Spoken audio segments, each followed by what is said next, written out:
Dans notre calendrier, décembre a une place particulière.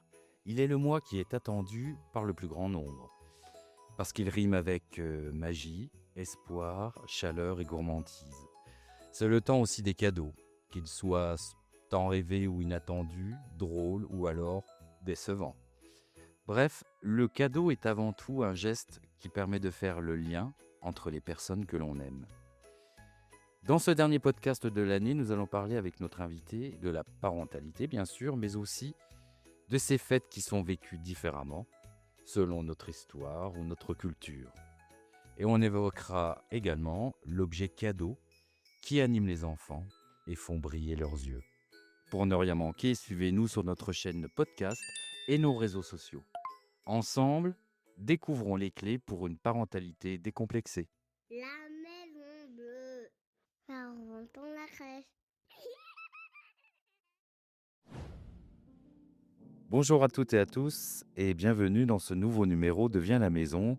Aujourd'hui, je suis en compagnie d'Isabelle Tony, qui est psychologue notamment pour quelques crèches au sein de la Maison Bleue. Avec elle, nous allons évoquer le soutien à la parentalité, mais aussi son métier et ses relations avec les crèches. Et on évoquera surtout les fêtes de fin d'année, puisque nous sommes en période, festive et pour évoquer, le cadeau en règle générale, pour les enfants. Bonjour Isabelle, j'espère que vous allez bien. Très bien, merci.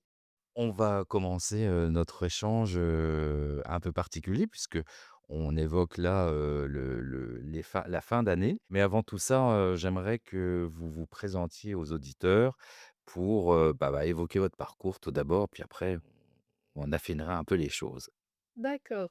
Bah, écoutez, en tout cas, je suis ravie d'être avec vous, aujourd'hui et puis d'avoir cette, belle opportunité de parler de mon métier, notamment dans les crèches et pouvoir échanger, avec vous à l'approche de ces fêtes de fin d'année. Donc, je travaille, essentiellement en crèche. Je suis psychologue, surtout spécialisée dans la petite enfance, Mmh. depuis maintenant, une vingtaine d'années Très bien, et à la Maison Bleue depuis 2011. très bien. Donc vous avez un secteur de crèche. Oui. Vous avez à peu près combien de crèches? En tout, j'en ai 6 à la Maison Bleue et Très puis bien. voilà. Et puis vous travaillez C'est ça, ailleurs, très exactement, bien, parfait. exactement. Donc, quel est le rôle exactement? Parce que c'est intéressant toujours pour les auditeurs et les auditrices, le rôle que vous avez au sein des crèches en tant que psychologue. Quelles sont vos missions principales? Oui, alors c'est vrai que c'est une question aussi d'ailleurs que me posent souvent les parents quand j'arrive en crèche en se demandant: «Mais qu'est-ce que fait une psychologue? Pourquoi il y a besoin d'une psychologue en crèche?» Donc c'est vrai qu'en crèche, on travaille, on a des missions qui se situent dans différents registres, Mmh. que ce soit auprès de l'enfant et de sa famille, Oui, mais aussi auprès de l'équipe qui accueille l'enfant. Donc mon rôle, ben, c'est de veiller déjà au bien-être et au bon développement des enfants, très à bien. leur épanouissement au sein de la crèche, mais aussi d'accompagner les professionnels dans leur pratique et notre mission qui est de soutenir les parents dans leurs questionnements, leurs doutes et leurs difficultés. Voilà comment je résumerai un peu mes différentes missions. Bah, c'est très clair et vous participez à des cafés par an, j'imagine, de temps en Exactement, temps? exactement. C'est ce qui permet d'ailleurs, parce que le psychologue en crèche a parfois, les parents peuvent avoir des petites inquiétudes en se demandant, Mmh. qu'est-ce que le psychologue va faire, et c'est vrai que les pas de café par an, c'est vraiment des occasions de rencontre, en fait, avec les familles, sur un mode un petit peu plus informel, Ah oui. et du coup, de se voir dans un contexte un petit peu convivial fait que, ils viennent plus facilement ensuite, rencontrer la psychologue quand ils ont des besoins.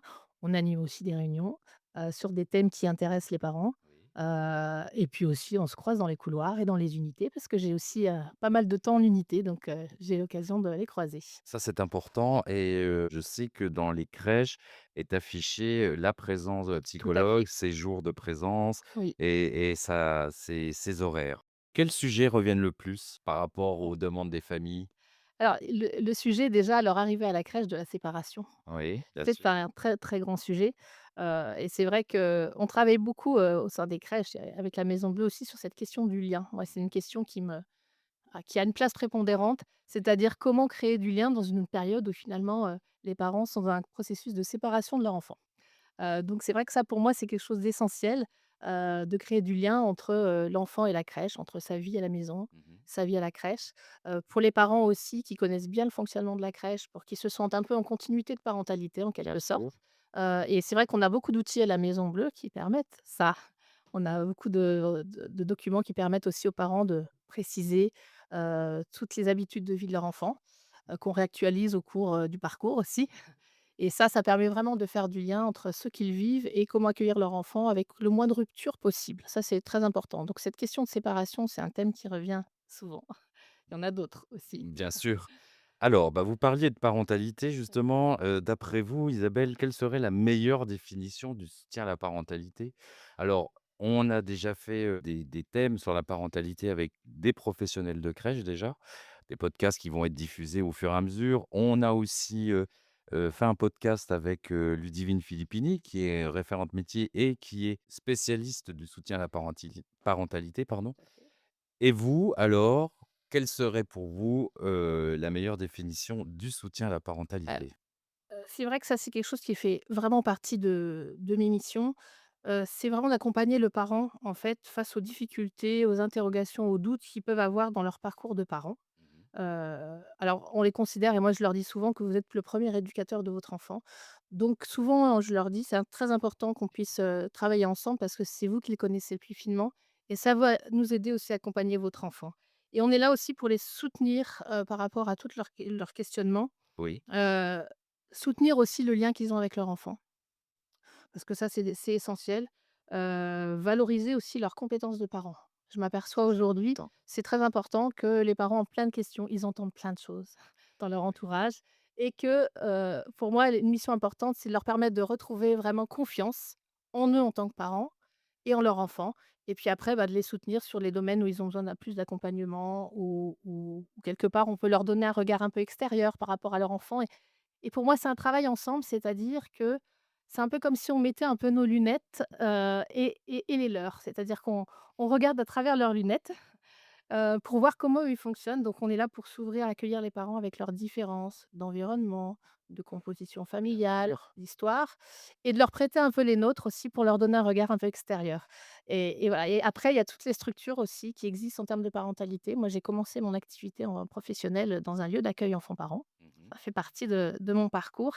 J'ai très vite senti que c'était très important de pouvoir accompagner les parents qui parfois sont isolés aussi par rapport à leur famille, coupés de pas mal de liens et qu'il y a des lieux aussi qui sont des lieux ressources. La crèche en est un aussi. Quand les parents ont confiance, ils savent que c'est un endroit où ils peuvent aussi, trouver des ressources pour être accompagnés.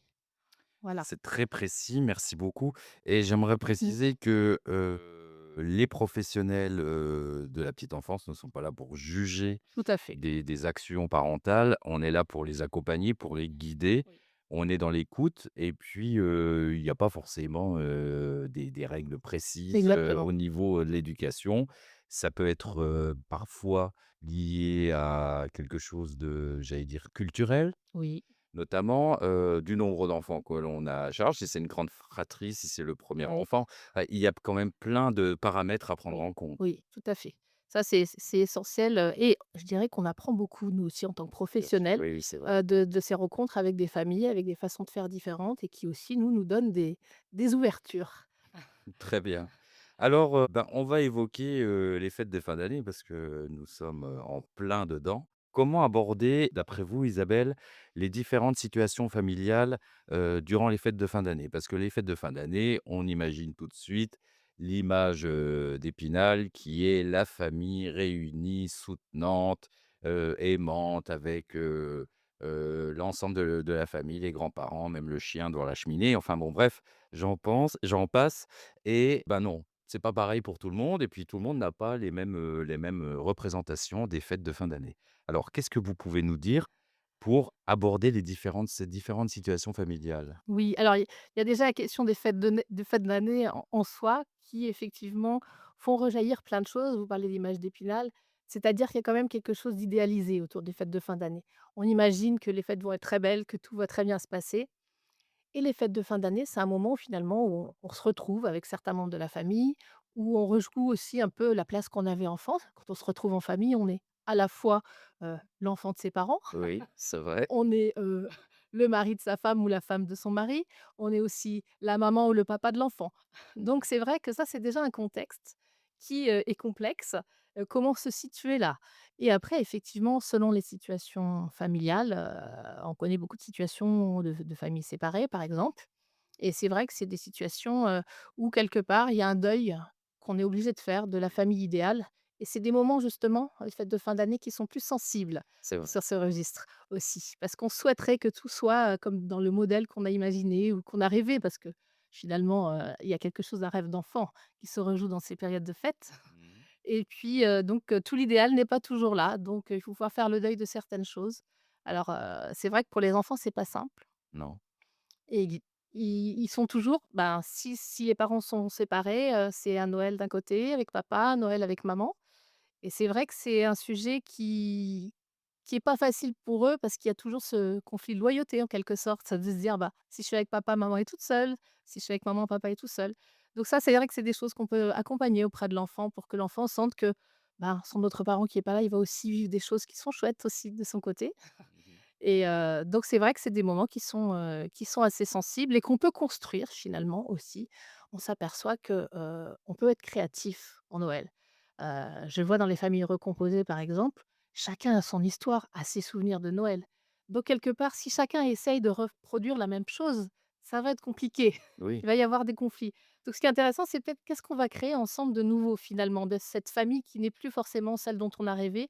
Qu'est-ce qu'on va faire qu'on ne faisait pas avant par exemple? Et ça, c'est vrai que ça peut être utile aussi pour, vivre une nouvelle expérience, construire des nouveaux Noëls. Alors, vous disiez, Noël, justement. Alors, Noël, c'est pas Noël pour tout le monde. Non, c'est ça. Parce que c'est quand même quelque chose qui est religieux, hein, Oui, pour que les auditeurs comprennent bien. Donc tout le monde n'est pas concerné par, cette période, oui, précise.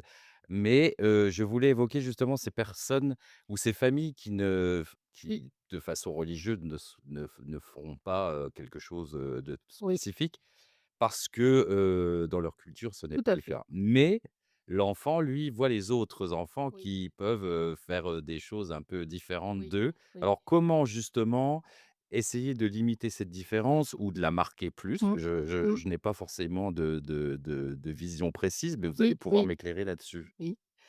C'est vrai que moi, j'ai vécu à titre personnel, j'ai des origines espagnoles et en Espagne, on fait pas c'est pas à ce moment-là qu'on fait la fête, on fait la fête au mois de janvier, hein, Mmh. l'épiphanie.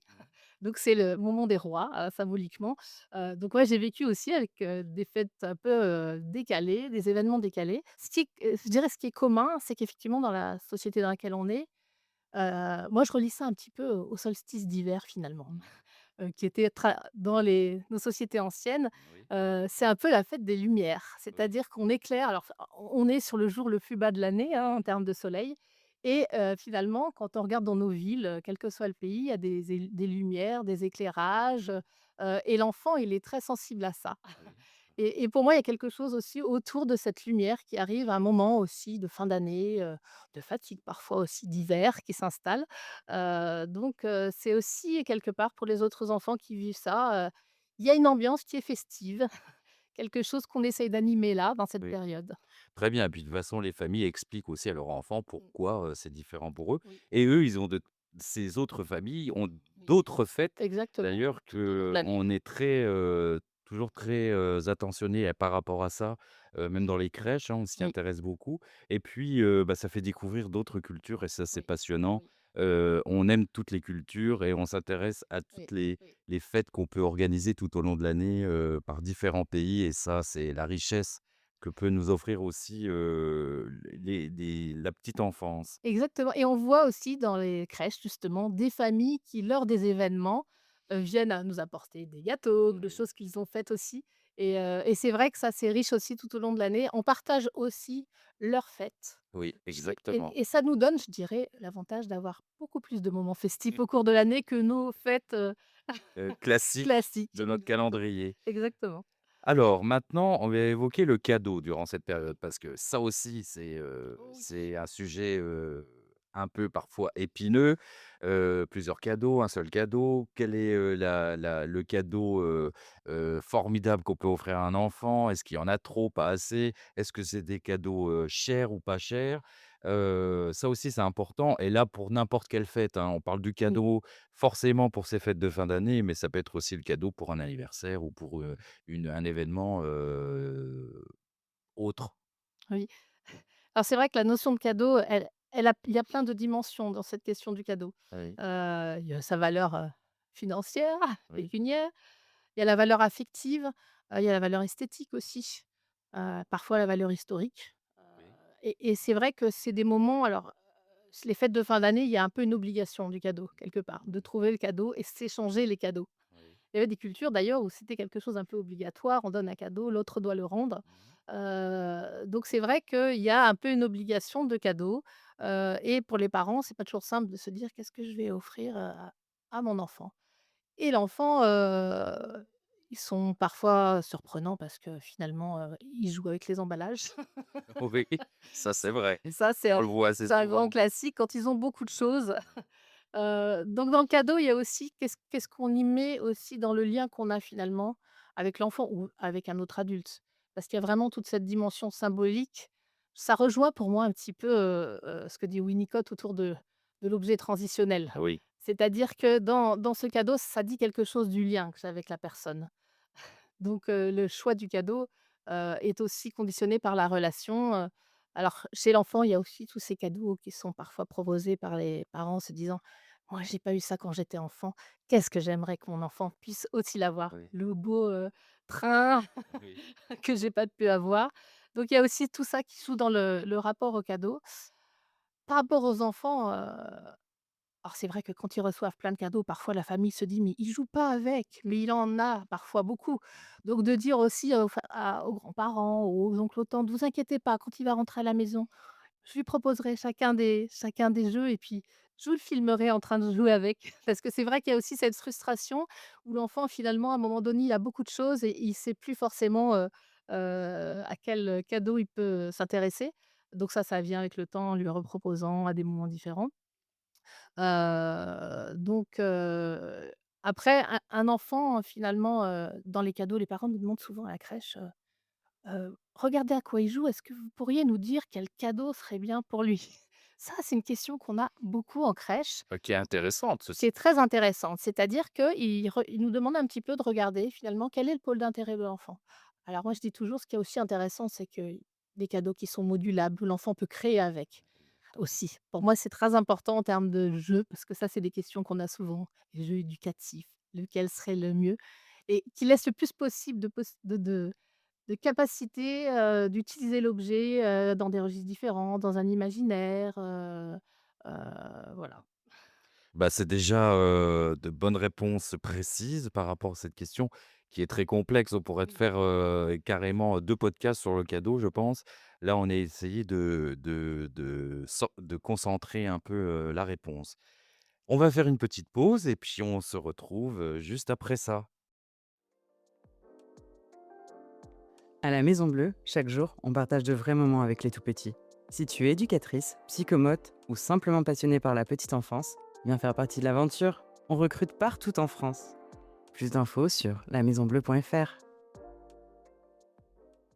Nous nous retrouvons pour cette deuxième partie de ce podcast avec, Isabelle Tony, psychologue. Alors avant de continuer, notre échange, Isabelle, vous souhaitiez, parler d'une petite anecdote qui vous serait arrivée, là, il y a quelques jours. Exactement, c'était par rapport à la question de mon rôle de psychologue, en crèche. Je vous ai parlé de manière un peu générale, je dirais, des différentes missions, Mmh. mais c'est vrai qu'il y a beaucoup de temps que je passe aussi, en unité auprès des enfants.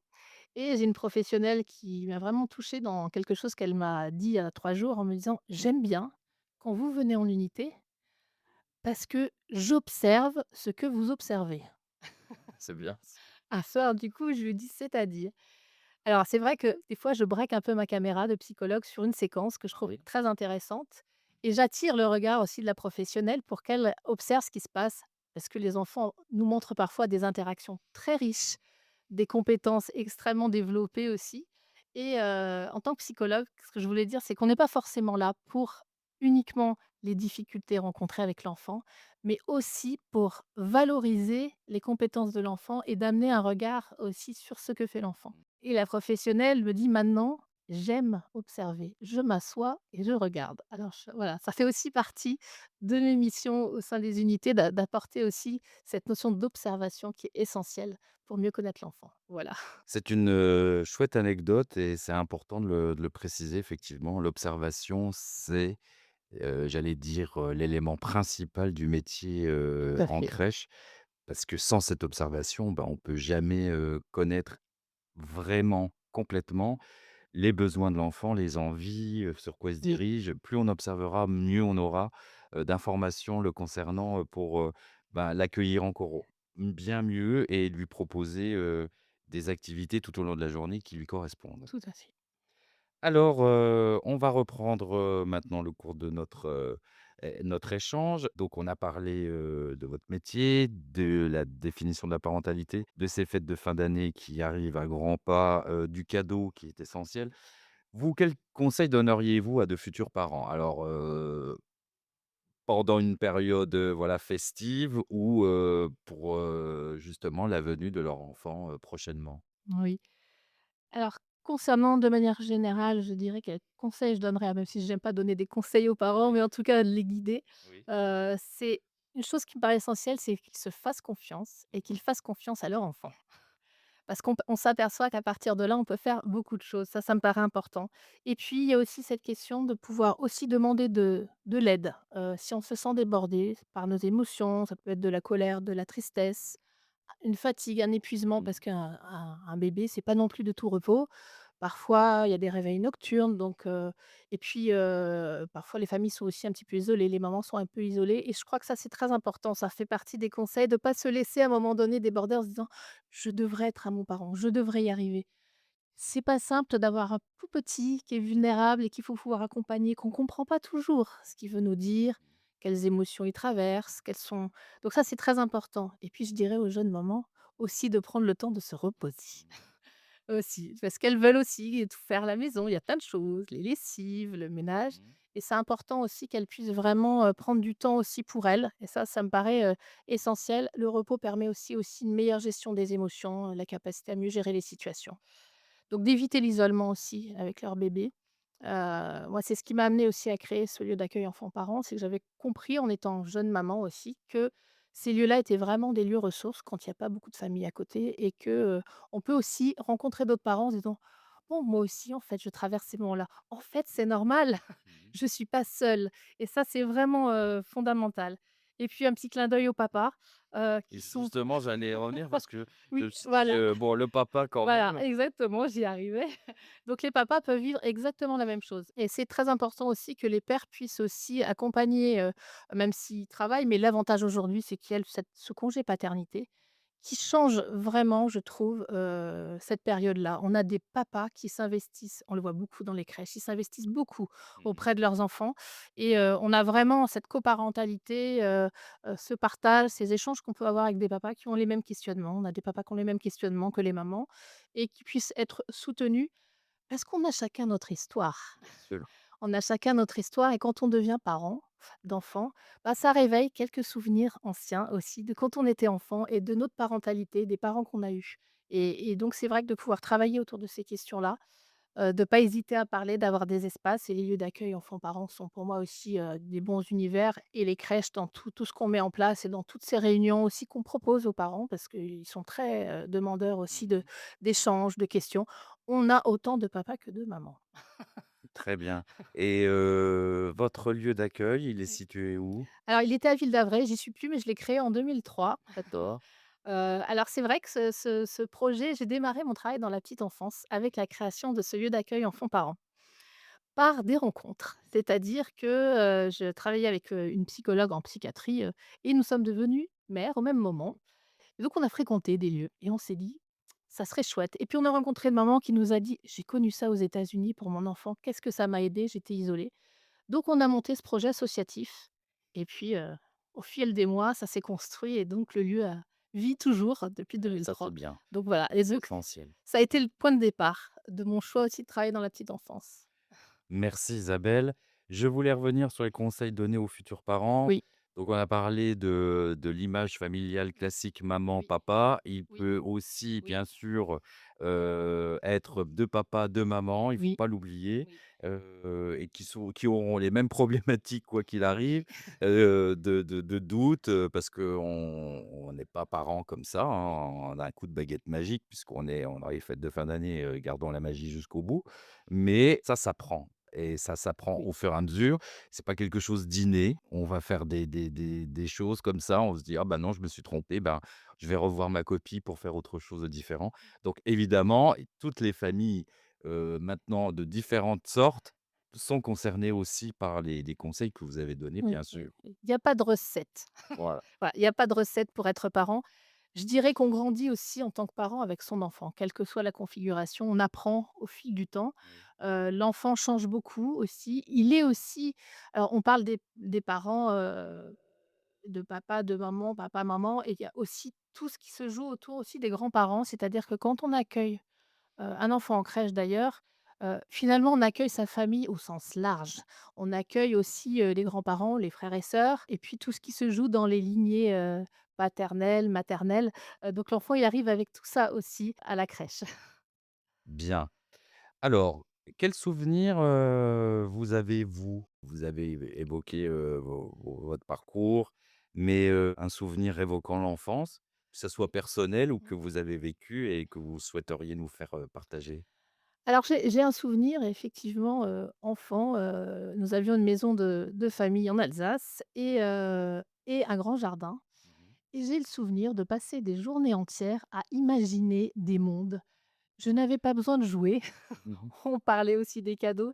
Quelque part, l'enfant se saisit de tout son environnement pour avoir du plaisir et j'ai un souvenir de ces aventures à travers, les arbres, à travers les fruits, quelques balançoires, les caves de la maison où on allait se cacher.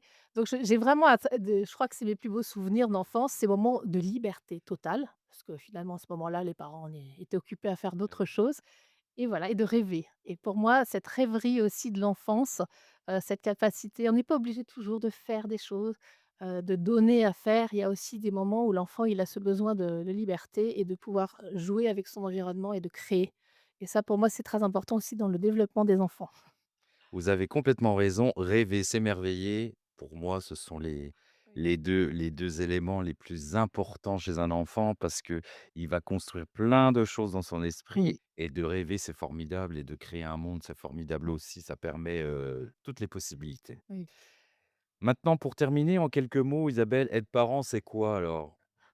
Alors, parent, enfin, j'allais dire, avec un schéma traditionnel ou pas, Ouais. parent, c'est quoi? Je dirais que c'est une sacrée aventure. Oui, oui, c'est vrai. C'est à la fois formidable. C'est aussi éprouvant physiquement, émotionnellement. C'est vrai que c'est un mélange en fait, je crois, c'est un grand bonheur et en même temps, c'est la prise de conscience d'une certaine responsabilité de cette petite vie, qu'on a, dans ses bras, heu et qui du coup qu'on va accompagner, à qui on veut donner du bien-être, qu'on veut éveiller aussi et puis, cet enfant il est vulnérable donc c'est vrai qu'il y a toute cette notion de pouvoir veiller à sa santé, à son développement. Alors je dirais que Winnicott disait une chose très simple, il disait: «L'enfant, de quoi il a besoin? De parents suffisamment bons Et oui, c'est vrai. et pas forcément trop». Oui. Donc je crois qu'il faut être très modeste aussi avec, ce Mmh. qu'on est Mmh. et de faire avec ce qu'on est et chaque enfant, se développe, moi je pars du principe que les parents sont des bons parents et ils ont plein de compétences pour, accompagner leurs enfants vers le grandir et aussi vers, je dirais une certaine adaptation au monde dans lequel ils sont aussi. Parce que c'est vrai qu'il y a aussi cette composante-là, qu'on voit en crèche, hein, quelque part on leur propose déjà un univers collectif, Oui. un univers aussi après de coopération, de soutien, d'écoute. Donc c'est vrai que, voilà, c'est je dirais, de s'accepter en tant que parent avec ce parcours qui va être toujours en question parce que l'enfant, en fait, on peut pas trop on sait pas tout Mmh. de la manière dont il va évoluer. Tout ne dépend pas non plus de ses parents et ça, c'est important aussi de se dire qu'il a un environnement. C'est pour ça que, parfois, l'enfant, il a un comportement différent à la crèche, différent chez ses grands-parents et différent chez ses parents, dans Oui. sa famille, et c'est vrai que quelque part, l'enfant, il s'enrichit de tout ça. Il a plein de facettes Et donc, en tant que parent, c'est vrai qu'il y a ce poids de la responsabilité souvent pour les jeunes parents, comme si jamais ils faisaient une petite erreur, c'est grave. En fait, il y a tellement de choses qui se passent dans l'univers de l'enfant et ils sont pas tout seuls à porter aussi, à accompagner cet enfant au cours de leur parcours. Merci beaucoup Isabelle pour, ce beau message. Moi, je voulais terminer en disant que, ben, le plus beau des cadeaux, c'est d'avoir son enfant, avec soi qui puisse être, accompagné au quotidien, de le voir, grandir, partager des moments avec lui. Des moments des fois joyeux, des moments un peu plus tristes, de la colère, de l'énervement, mais aussi, des rires et des fous rires. Ça, c'est un des plus beaux cadeaux que l'on peut avoir, au quotidien. Donc, je souhaitais le préciser parce que la notion de cadeau, c'est pas que matériel, ça peut être Oui, aussi des choses complètement, immatérielles et oui, qui ont une valeur beaucoup plus, oui. importante. Et je rebondis sur cette question de fête de fin d'année, ou de fête tout court dans l'année. Ces moments de fête sont aussi des retrouvailles avec des personnes qu'on aime et ça aussi, ça fait partie aussi du des cadeaux de la vie de se dire: «Profitons de ce moment-là indépendamment de tout ce qu'il peut y avoir autour des non-dits familiaux». De se dire que ces moments-là sont des moments de retrouvailles, de réunion, ça peut être en petit comité, en plus grand comité, mais de profiter de ces moments en se disant qu'on a la chance, là, d'être réunis ensemble.